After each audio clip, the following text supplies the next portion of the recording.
Hello and welcome to our webinar, Strategies to Nurture Success for Diverse Learners. My name is Tiffany Taylor, and I have the pleasure of serving as a partner and Chief People and Impact Officer at GSB Ventures. And I'm thrilled to have you all with us today for this important conversation. This webinar is co-hosted by Presence, and Presence is innovating in every respect and is focused on how schools assess and address students' special education and mental health needs through remote assessments and teletherapy services for K-12 schools throughout the country. Today, we're talking about how to support our diverse learners. And to set the stage for this conversation, I want to ground us in the data. The number of students in special education has doubled in the past 45 years. And students receiving services in the United States increased by nearly 1 million students in the last decade, making up 15% of all public school enrollments, according to the National Center for Education Statistics.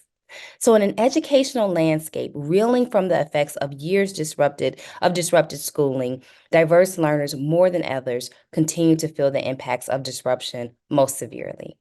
Meanwhile, schools nationwide are reporting a shortage of special education and English learner instructors, even after the infusion of billions in stimulus funding. Now is the time for education leaders not only to focus on the unique needs of diverse learners, but to also commit to deploying cutting-edge solutions to accelerate their academic and social development. And this last data point means a lot to me as a former special education teacher. And it's the data that shows 70% of teachers want more EdTech support for students with IEPs or 504 plans. So given all we know and all we are experiencing, we're going to explore some of the strategies to long-standing compounding issues facing our students today. Our panelists include a distinguished district leader, Darren Brawley, who is the superintendent of Compton Unified School District in California, where he has been since 2012. Darren has led the turnaround in student performance in the district, which has both seen test scores and graduation rates increase. His experience in education includes serving as a high school teacher, elementary and middle school principal, executive director of human resources, deputy superintendent of student learning, and superintendent. We also have a few EdTech innovators with us, including Kate Walker, CEO of Presence. Kate is an education industry leader, author, and working mom with more than 20 years of experience leading high-profile education companies, including the Princeton Review and Tutor.com. She also led strategy and investments for Kaplan, a large and diversified global education company. Erin Moat is the CEO and founder of Innovate EDU. Erin is also the co-founder of Brooklyn Laboratory Charter School with her husband, Dr. Eric Tucker. She is a recognized leader in technology, mobile, and broadband, and has spent much of her career focused on expanding access to technology in the U.S. and abroad. And last but not least, we have Vijay Ravindra, CEO and founder of Florio. Inspired by his experience as an autism father and his child's first experience with VR, Vijay founded Florio. He started his career as an engineer and leader at Amazon in its early retail days before dedicating himself to impact-oriented leadership opportunities that have taken him from building key voter technology used by the Obama campaign in 2008 to chief digital officer at the Washington Post Company. As a group, they have decades of experience in education, so it should be a thought-provoking conversation today. To all of our guests, thank you for joining us. We are so glad that you are in community with us, and make sure that you drop any questions you may have for our Q&A portion at the end into the link provided. So before we dive into questions, I would love to have each panelist give voice to why the work they are doing to support diverse learners is so important. We're going to do a quick roundabout just to have each panelist share one word that describes that why. And Erin, I'm going to ask you to start us off. What's your one word that describes your why? I'm going to cheat. And I'm going to say two, Okay. which is caring relationships. All right. Caring relationships. Vijay? Vijay, you're on mute. Yes, unlimited potential. All right. We got another two-worder. All right, Darren?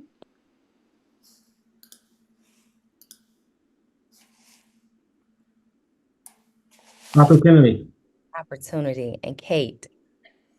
Well, I want to cheat and do two words too. I was going to say access, but now I'm going to say equal access. I love it. I love it. Well, I appreciate you all helping us ground the conversation. And I'd like to start off, Kate, for you. I would love for you to kick us off. Every leader on in this conversation is looking at populations of diverse learners across the country from different vantage points. And talk to us a little bit about who are we talking about when we say diverse learners, and share a little bit about just, when you think about your experience in the field, what's one observation you've made about the challenges and opportunities facing these populations? Yes, I love that we're starting with this question because it is important to ground ourselves in who we're talking about and who we're working towards serving. So at Presence, we when we talk about a diverse learner, we consider that to be any individual who has unique learning needs and may benefit from individualized or differentiated instruction or supports. And so, that could be and often is for our teletherapy work at Presence, that is often children with IEPs who are being served in the special education program, children with mental health challenges in need of counseling. But it also includes English language learners, neurodiverse students who, may learn differently or may benefit from accommodations or adaptations. So, we try to be all encompassing, all inclusive in thinking about, the distinctive distinguishing factor for a diverse learner is anyone who has a unique need or may benefit from an individualized support.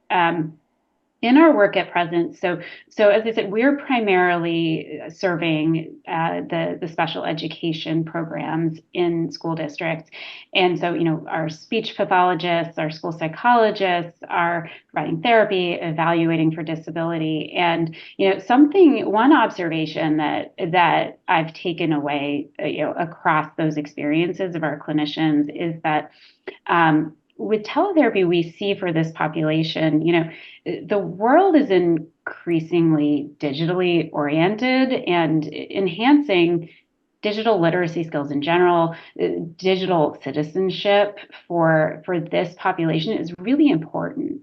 That that they can learn how to engage with digital tools, to unlock real world learning and experiences. It can provide a really safe environment to practice how to interact and respectfully engage in these spaces. And it's something just through that lens of our modality into it, we've really seen this in this increasingly tech oriented, digitally oriented world. There's real opportunity for this population to give them these opportunities to practice engaging in this way. And Darren, you are sitting in a completely different seat. And so when you think about diverse learners across your district, like how do you define that population? And more importantly, what are some of the opportunities and challenges you're facing in the district? Well, I think most school districts across the state of California and throughout the nation are facing increasingly large numbers of students that qualify for special needs. And so that in and of itself is a huge challenge for most school districts. When I think of this question, I'm thinking about our students that are disproportionately identified for special needs services. And that's primarily our Latino males and our African American males, two populations that overwhelmingly are identified for special needs services. In addition to that, the needs of our foster youth, as well as our homeless youth, and the needs of our English language learners. When we think about English language learners across the state and the outcomes that they achieve, less likely to graduate at the higher percentages, less likely to complete A through G criteria for interest into CSUs and UCs. So that's just a sprinkling of the issues. But we could apply that same metric to some of the other populations, right? So some of our African American students less likely to fulfill the UC and CSU requirements of it related to A through G completion. We're doing a great job with graduation rates, but when it comes to these other factors, then we have these issues that we need to address. And also special needs. students, less likely to graduate on time in a 4-year cohort compared to all of the populations we've just identified. So for me, those are a few that come to mind. And Erin, when you hear Kate's reflections and Darren's reflections, are there challenges and opportunities that you have identified that differ from what they've already shared? Yeah, I mean, I think that here's the good news. We're learning so much more about humans and the brain in the last 20 years than we've ever known before. And we know that learning is jagged for all students. Yeah. And so whether they're identified as having an IEP or not, and as a mother of a student with disabilities, getting through that evaluation process continues to be a challenge in our system. And I know, Vijay, I've heard you speak, and I know that was also a challenge for you. So I'm sure you have some reflections there. But one of the other things that I think is really fascinating about the evolving brain science and neuroscience that we're beginning to understand, and frankly, some of the things that students are telling us about where and how they want to get feedback. And Kate's right. Our young people are actually sometimes more trusting of feedback that comes from a computer and through technology than they are of a person. So we have to be really starting to understand the way that they're navigating a changing world. But the other thing that I think is really changing is that right now, more than 60% of SPED services are actually delivered in general education classrooms. And that is something that I don't think we've tackled as a sector. I think we are still stuck in some old models where SPED is a special track or a special classroom, and we think of 12 to 1-to-1s or 15 to 1-to-1s, but that's actually not the reality of how our students are actually receiving services. And so I think there's some really exciting technology that can bring folks up to speed on things like universal design for learning, where we can close the digital design divide, close the pedagogy design divide, and learn to shovel the ramp rather than just shoveling the stairs so all kids can get up. But also the work that allows us to do on professional learning and professional development, to maybe if someone didn't go through a special education course in their educator prep program, to upskill them and gain that knowledge. And then finally, I think there's a real possibility out there. I'm so excited to reflect on the teacher shortages, some of these innovative models I'm seeing to take folks who are paraprofessionals, student aides, and put them on a path through apprenticeships or teacher residencies into being teachers of record and keeping them in our communities and building those caring relationships that we know make a difference for kids. I love that. And Erin, we're definitely going to go to the specific topic next. But Vijay, before we go there, we'd love to just hear, just giving your vantage point, what are some of the opportunities and challenges you're seeing and observing?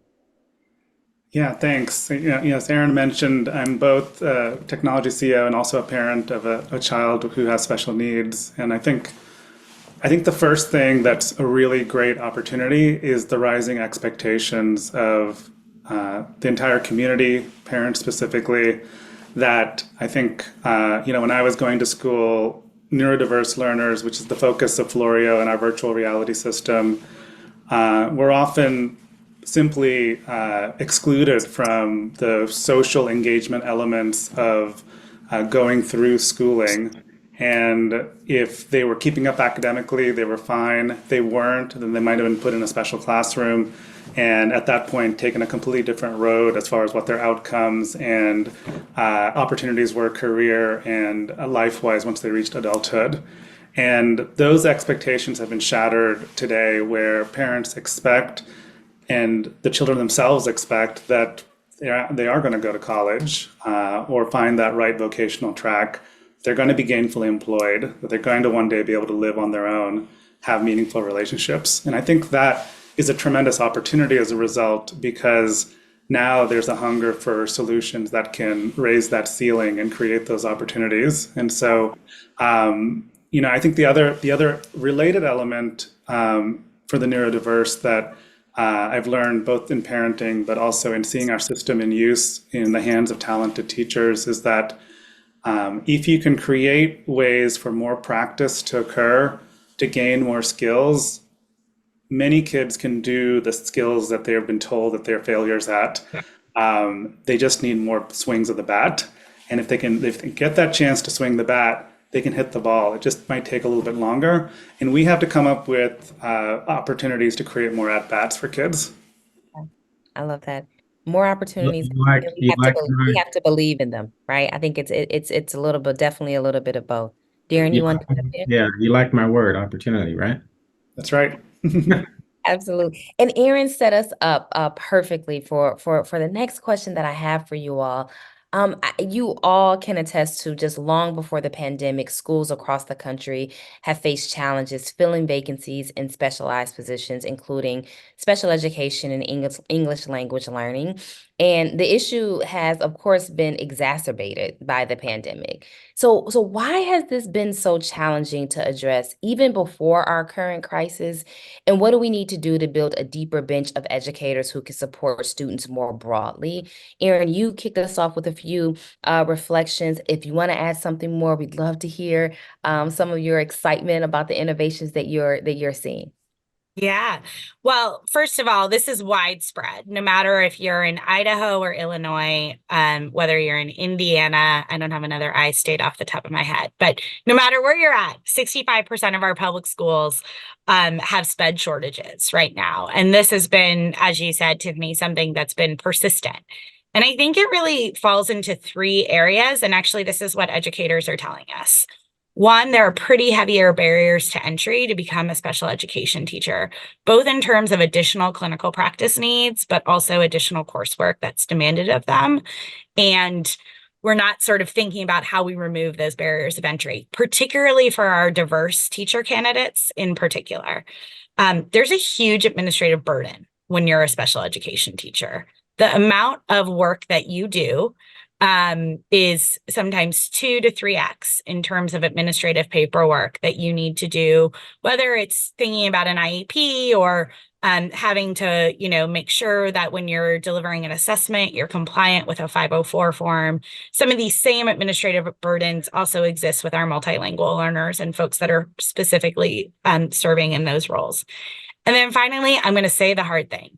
Working conditions for educators are very, very difficult. And we have to address the underlying working conditions for educators, including things like teacher pay and how we are thinking about how technology can relieve some of the administrative and other working condition burdens. We ask our educators to do far too much.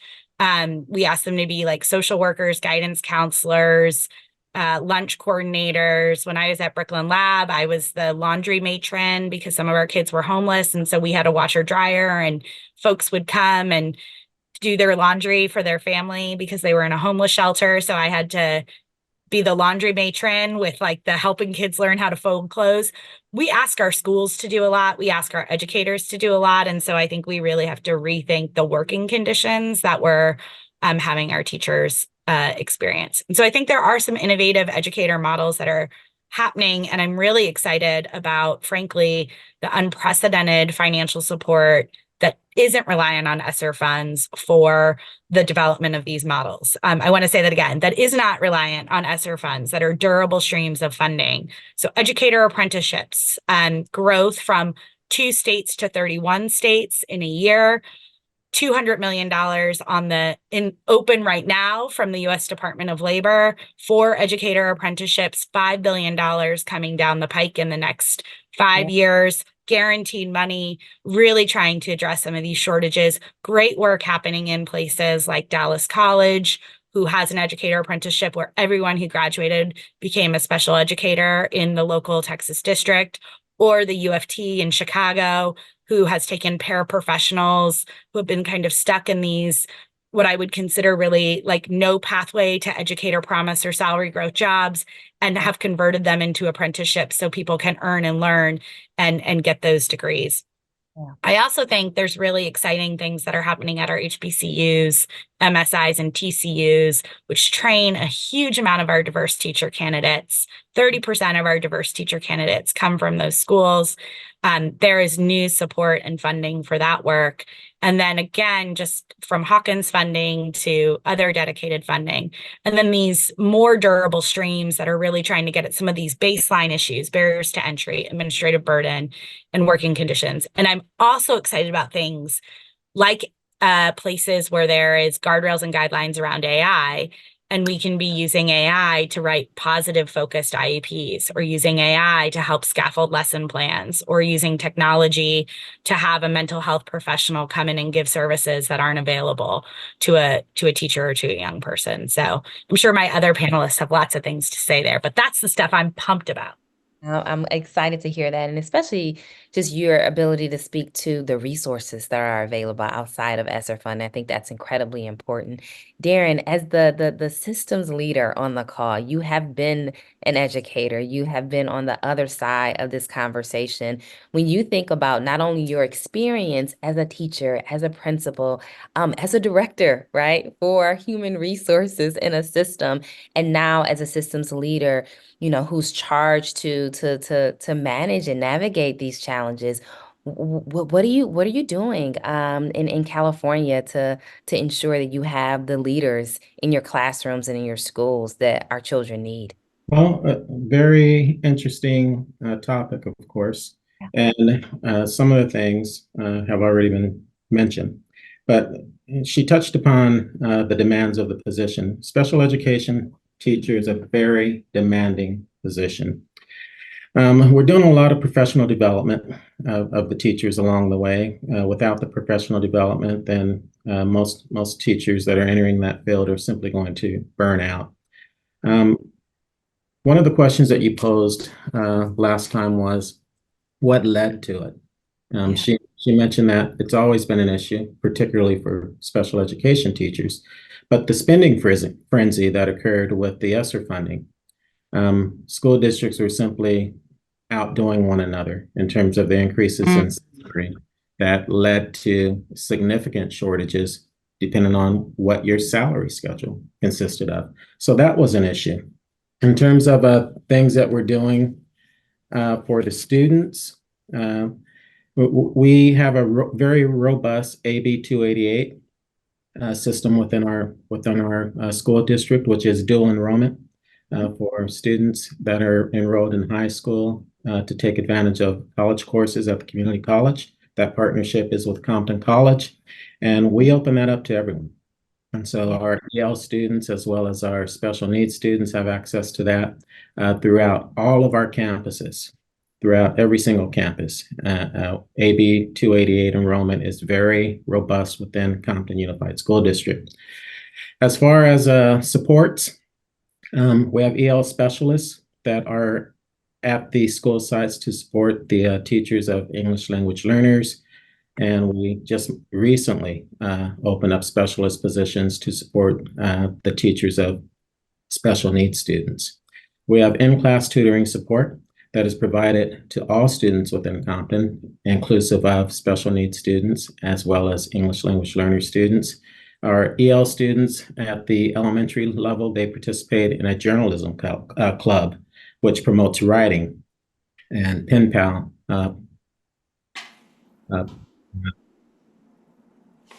opportunities with other students, and they're very active in that process. We also have a newcomer support for students within the high school level. We have a lot of newcomers that come very late in the process, coming in anywhere from 9 to 12, ninth grade to 12th grade.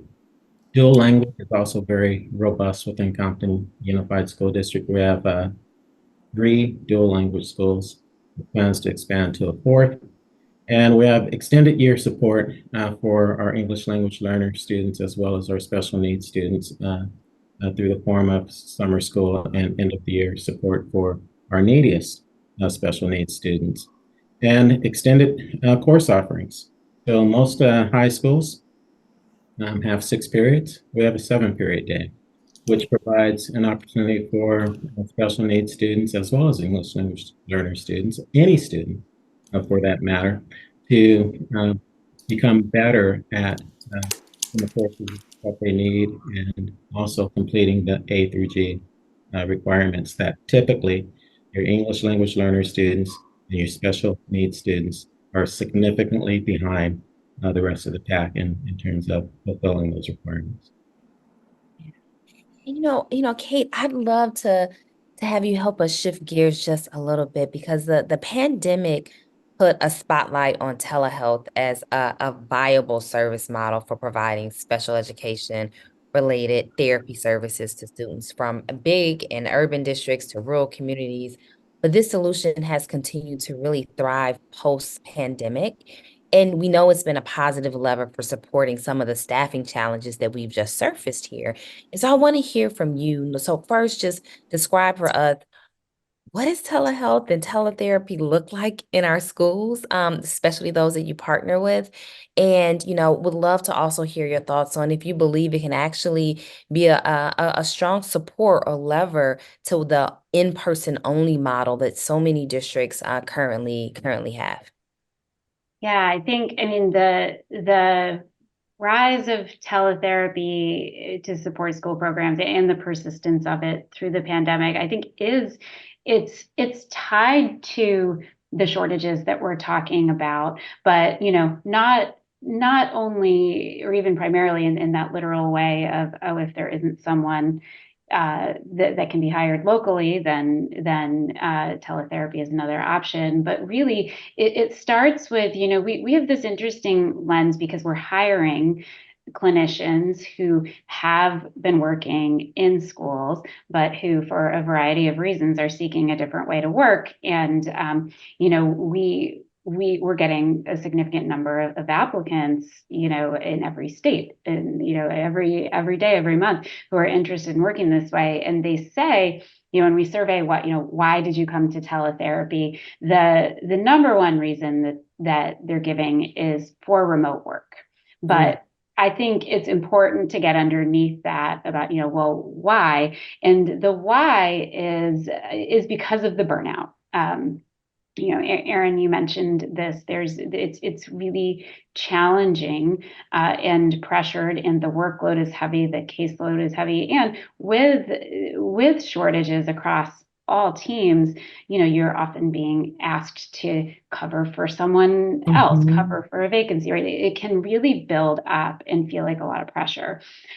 We had one of our school psychologists who's worked in our network for a number of years put out a book a couple of months ago that I think gives a really interesting perspective to the staff mentality. So she wrote about her journey to, finding her way to stay connected to serving children in schools through teletherapy. It's called From Survival to Service. And she talks about, needing to find a different way to manage her own balance and her own burnout that she was experiencing to get back to being able to really put that energy into serving the children. And I love that story and stories like that I think what they're pointing us to is we need to look for different ways to keep more of these individuals serving children, and that can't all be done online through telepractice, but you certainly can blend it in. Actually, I think Darren's team that we work with at Compton is a really good example of this. We don't provide speech therapy to all of the students in the system. We plug in where we're needed to provide consistency and stability and to make sure that the on-site staff that's managing the entirety of the services can, aren't overloaded, and they have a place to move caseload, to move workload, to keep things balanced. Yeah. And I think that to me is where telepractice has evolved and become more and more powerful as a tool for schools to manage that overall burnout or that overall shortage, wherever it may be, is looking for ways to plug in and to give a feeling to everyone on the staff that they aren't on their own. They aren't kind of bearing that weight of the services, especially as needs for services and number of students with needs are growing. That there's that there can be a shared team, and that might look different than what we picture. That team doesn't all necessarily come together in a room in a staff meeting, but you can form real working connections on a hybrid team, right? We all probably know that and do that in our work. And it's exciting to see more systems opening up to, sort of recognizing, oh, it's not this or that, it's not all or nothing. The magic is in the hybrid. Yeah. So this idea, VJ, that the magic is in the hybrid and it's not this or that or all or nothing. There's just so much promise on the horizon, right? When we think about technology and how it can increase access and help us drive equity, but help us understand from your perspective, what are some of the key technological and infrastructure considerations that need to be addressed to ensure equitable access to these innovative services? Yeah, no, happy to speak on that. And I think one thing as an anecdote to go back to my early days at Amazon, one of the hardest efforts at Amazon in the early days that no one heard about outside was simply breaking the Amazon website, which was only running in a single data center in Seattle, and distributing all the different pieces that would become Amazon the future all over the country and over the globe across data centers. And in the process of doing that, the kernels of AWS actually were discovered and later put together to build this huge business. And the parallel here is that the pandemic has been an opportunity where some of those kernels have shown themselves of what a future state looks like. We know that there's opportunities to use remote learning and hybrid models and think about new forms of delivery because we had under the gun of the pandemic, we had to figure out so many different solutions to keep any services flowing still. And so as we think now, one is that we should be planning for the next pandemic and trying to build that learning experience of the future now so that neither teachers nor students suffer the consequences the same way of that next pandemic. But moreover, we should be thinking about how in this hybrid the spaces should work. And in the schools, that might mean specific remote learning spaces where children are able to receive instruction, teachers are able to deliver instruction, maybe multiple schools in the same district. It means obviously investments in things like Wi-Fi and thinking about backups to the Wi-Fi and 5G. And then it enters into areas that I spent a lot of time in, which is new modalities of teaching, like virtual reality. Yeah. Because Florio, as a virtual reality system for social skills acquisition, lives as both a healthcare app and as an EdTech solution, we're doing hardcore research as we work down the FDA path to become an approved treatment. And we have data now showing that children can learn skills faster than traditional therapy. And so these technological solutions are not just band-aids as they sometimes have been perceived because of during the pandemic. They're potentially force multipliers, augmentations, a route to faster outcomes so that teachers and students can spend time either elsewhere or going even deeper before they reach their career point. And so the investments in technology need to be seen in the light of it being an accelerant and an opportunity to create a better education. In our space in virtual reality, we're showing that through our research, and we want to make it so that it's obvious that you should be incorporating this technology because you're trying to serve your students to the fullest. Yeah, I love it. So Erin, we are talking about advances in technology, right? And their potential to transform all student and teacher experience. And where you've been talking about resources and funding, we've been talking about infrastructure, but talk to us about the policy implications and what is some of the work we need to do to ensure the path forward will be one that we can actually sustain for generations to come. Yeah, I really appreciate VJ's comments, and I'm glad I'm not the only one who said public infrastructure on a call, because I feel like that's always where I'm at.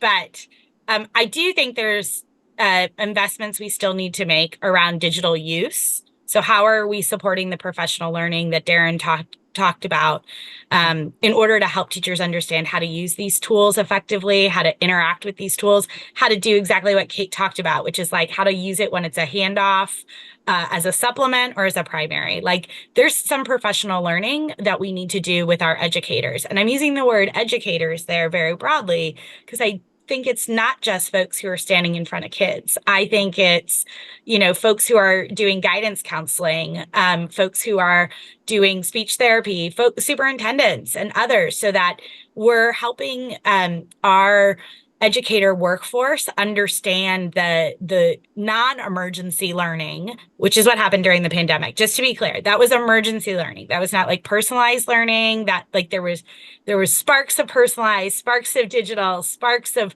integrated services like what Kate has done. But by and large, there was a lot of emergency learning happening there. Teachers who didn't have skills or resources to do anything but sit on a Zoom and deliver maybe a traditional lesson plan. We can do that differently. So we got to work on digital use, digital design. So we've really got to work on universal design for learning within the education sector, and making sure that our learning experiences, particularly through technology, embrace those principles of the science and learning and development and universal design for learning. So again, when we're shoveling the ramp, not shoveling the stairs, when we design for all, so accessibility features in our tech tools, the ability for translation, the ability to have those guidelines and guardrails in place are really important. So digital use, digital design, and digital access. So it is unacceptable for a young person to do their homework at a Tyson chicken factory because that's the only place that they can get connectivity in rural Kentucky. It is unacceptable for a young person in Brooklyn, New York to have to do their homework in a Taco Bell parking lot. We need to invest in the infrastructure that gives everyone access, not just at school, but at home, because like access to the internet and access to these technologies, whether for healthcare or for education, I believe is a fundamental human right now in order to actively engage in our workforce. So those are all things that have been put forward in the 2024 National Educational Technology Plan that was just released at the White House and partially authored by Innovate EDU, as well as a consortium of other organizations. But there's also some really exciting things happening from a policy perspective. I'm really enthusiastic about some of the early investments in special education and AI that have been made by the National Science Foundation and IES. Talk about relieving the workload of teachers. In the University of Buffalo, there is a dyslexia screener being developed, a universal dyslexia screener that is being developed to deploy in the early grades. So AI does the dyslexia screening for the whole class. It over-indexes on purpose for those who have anomalies in reading or language, so on and so forth. And then a human comes back in the loop and screens the child with a more traditional dyslexia screening. But we're relieving 70% of the burden off of a teacher who has to do universal screening for dyslexia. I'm super excited about those things, but we also need the guidance and the guardrails in that work around technology to be able to embrace technology at scale. And so I'm looking forward to continued work on developing policy, guidance, and guardrails that improves data security, data privacy, interoperability, infrastructure, and also helps us understand how to safely navigate the use of AI in education. Appreciate that, Erin. And Darren, as I listen to the reflections from everyone on the panel, we've talked about students, we've talked about teachers, again, resources, funding. But one thing that we know that is key to the success of our students is our parents. And parent engagement is now at the forefront of U.S. education conversations. I think it's driven partially by the pandemic experience where parents had a front row seat to their child's educational experiences, and also by the recognition that caregivers are just critical to the academic and behavioral success of students. And there's no other way to say that. How do you get parents on board with new innovative approaches to instruction and student services? And are there any promising practices that you've seen in the parent and community engagement strategies in your experience? Well, I'll start off by saying this first. There's things that we used to do that worked very effectively that we got away from doing. Yeah. And I think most of us that are panelists or are watching this webinar right now. We remember the days when we were in school, when there were activities that occurred at the school, whether they were competitions that the students were competing in that got parents out. Parents show up when their kids are being recognized or when their kids are competing. Give you an example. We just had math field day last Saturday, and the gymnasium was full. Those were all parents there to watch their kids. What are some of the things that we do? We have a very robust social media campaign that is operated by our director of communications. Anything and everything that is happening within the organization is communicated to parents. We survey parents regularly. We have parent forums that we host. We incorporate parent feedback into the development of our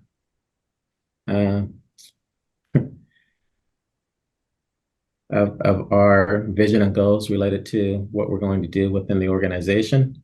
We have a very robust program called STEAM Fest, where we have more than 7,500 people from the community show up for that event.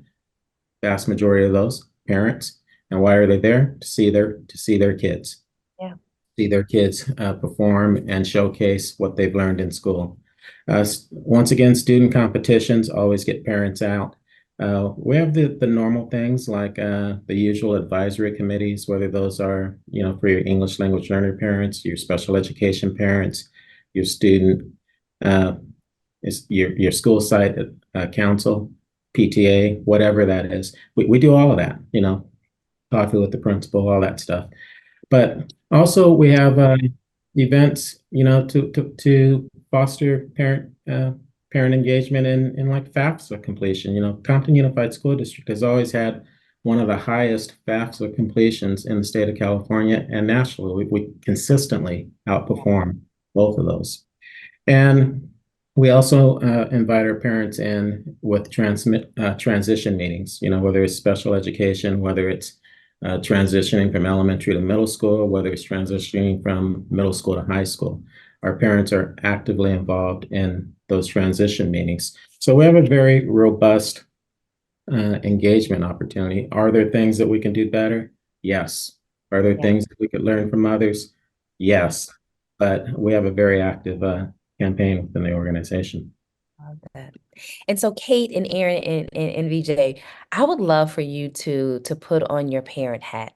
We all connected around our kiddos. I know that they vary in ages, but when you think about what Darren shared, he talked about having parents as co-creators, right? In the work. He talked about making sure that there were opportunities for parents to come to the school to see their students engage, compete, to support them. When you think about your role as a parent, what are the things that help you get involved and invested in innovative or just change in general at your child's respective school? I'm happy to jump in first. And, I think this goes back to a theme that we were talking about earlier, which is, one of the tools that I got introduced to during the pandemic, although it was around, was Google Classroom. Google Classroom suddenly became, for many people or things like that, a center of learning, especially during the pandemic. And my son recently changed schools, and the school uses Google Classroom.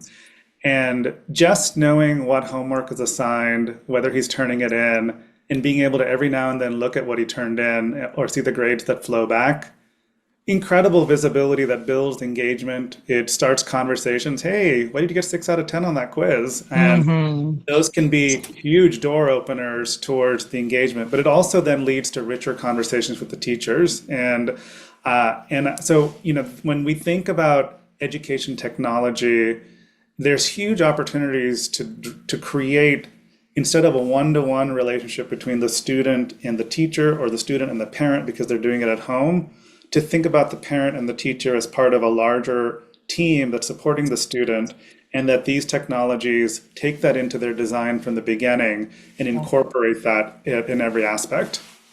Yeah, I appreciate that. Kate or Aaron?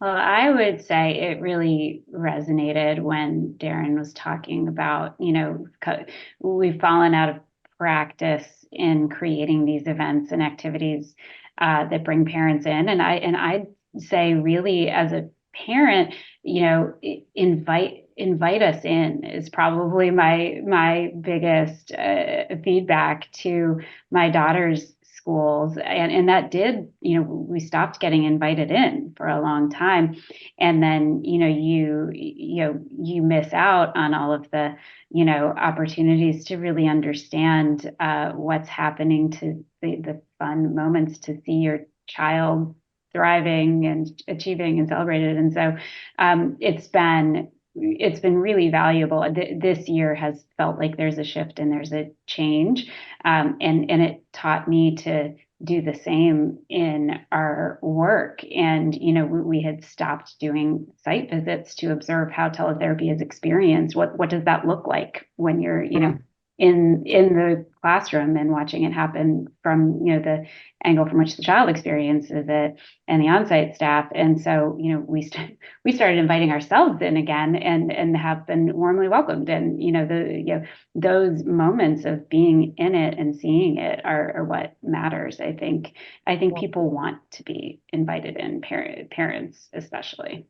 Yeah. Kate, I Erin, really appreciate that. Like, because I think too often, especially with our most marginalized students, parents are sometimes being seen as like in an adversarial position because they often have to advocate. And so how do we really embrace parents not in an adversarial posture, but really as like part of the team? And I think Darren, your thought about competitions made me think about my son Robert, who's like very severely dyslexic, and is also gifted and talented, and so he's sort of doubly diverse. And so one of the things that he really struggles with is reading aloud in his classroom and having his peers have the patience while he struggles through those things.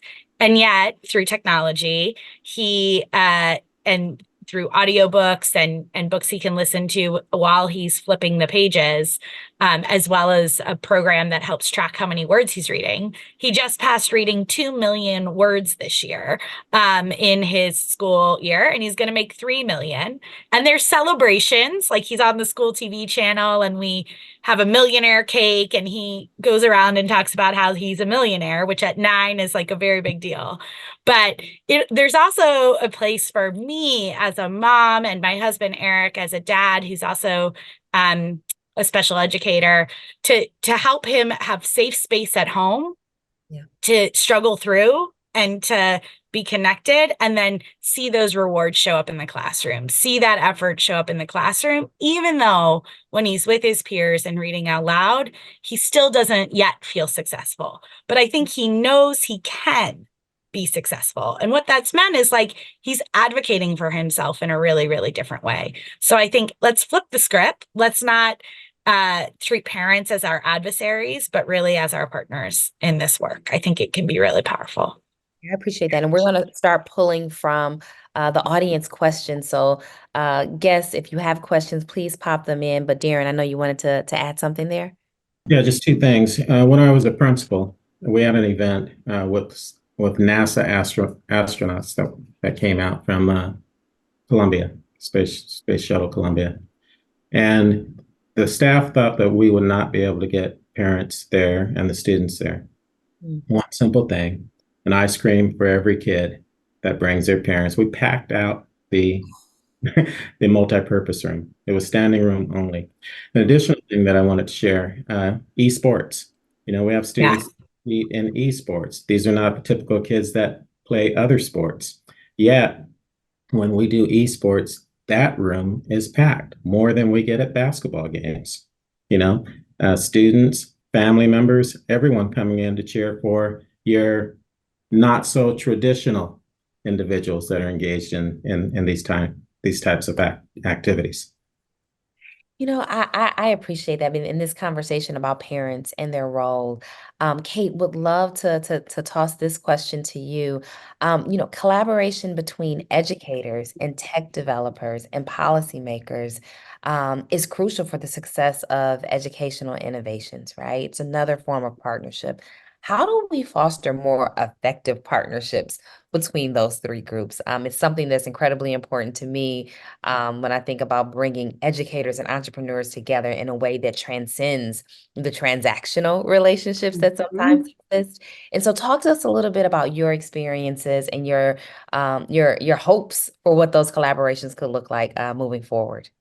Well, your question highlighted the key to it, which is moving it out of the transactional, because I think, historically that was how interactions were defined between, ed tech companies and policymakers and educators. And so, there's that's a different kind of conversation.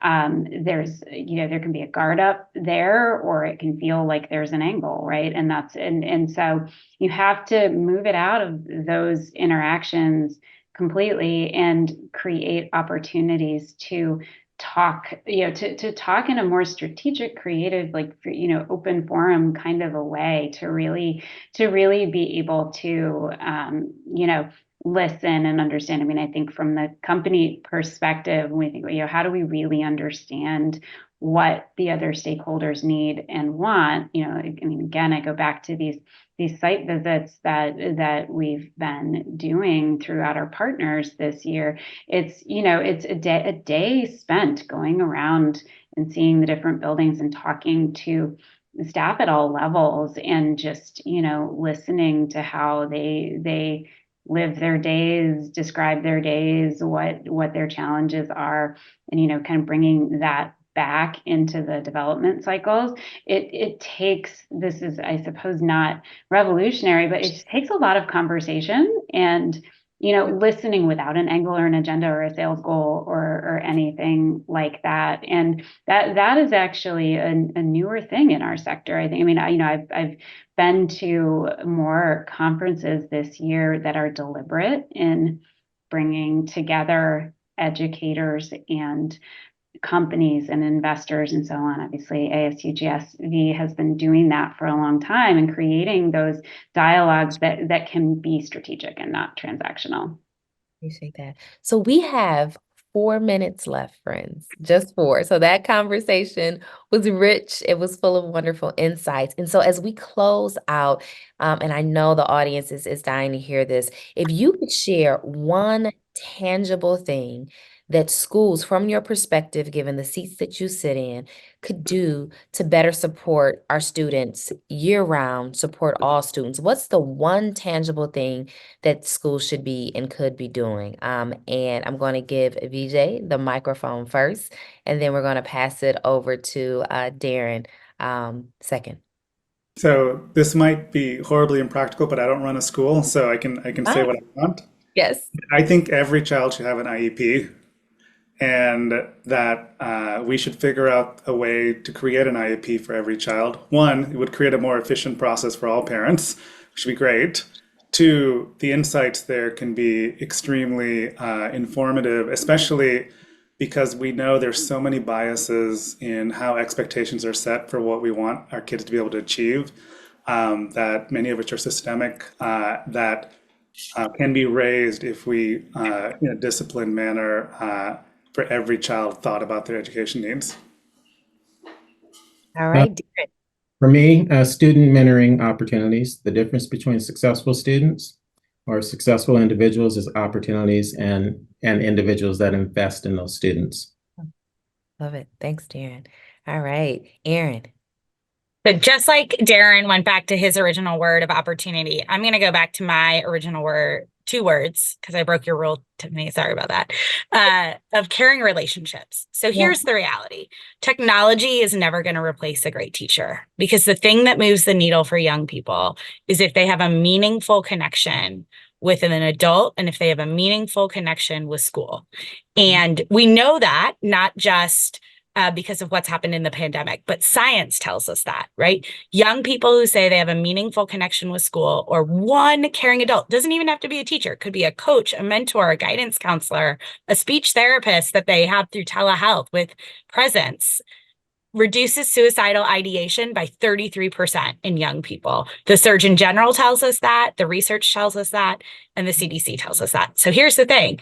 If we use technology to focus on the thing we know works, which is caring relationships for all young people, to free up teacher and educator time to be able to focus on building those meaningful connections with young people, what feels really hard right now across the country in our young people's disconnection with school, we can fix that. But we need to focus on people-based supports. Love it. All right, Kate. So we have personalized learning, we have meaningful connections and mentorship, and we have caring relationships. And you're going to close us out. What's one tangible thing that schools could be doing to support all of our students across the board? So I'm going to go really tangible and say facilities redesign. And what I mean by that is that I think we need to rebuild our education spaces in schools to include technology and equipment and connectivity and the right sound systems and video systems to be able to bring in experts to bring in connections in a way that is best in class. I compare it to before I started regularly working from home in the pandemic and like properly set up my office with my right-sized monitors and camera and speaker and all of that. Like it was like old tech in a dark corner of a room, right? And I think we need to move educational facilities, who I think many are still stuck in that old mode, into modernized facilities.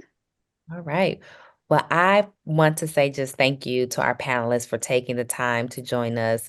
Kate, Aaron, VJ, and Darren, thanks so much for sharing your wisdom, your insights, and some of your greatest hopes for the future of this work. And just thank you to all of our guests. Thank you for joining us.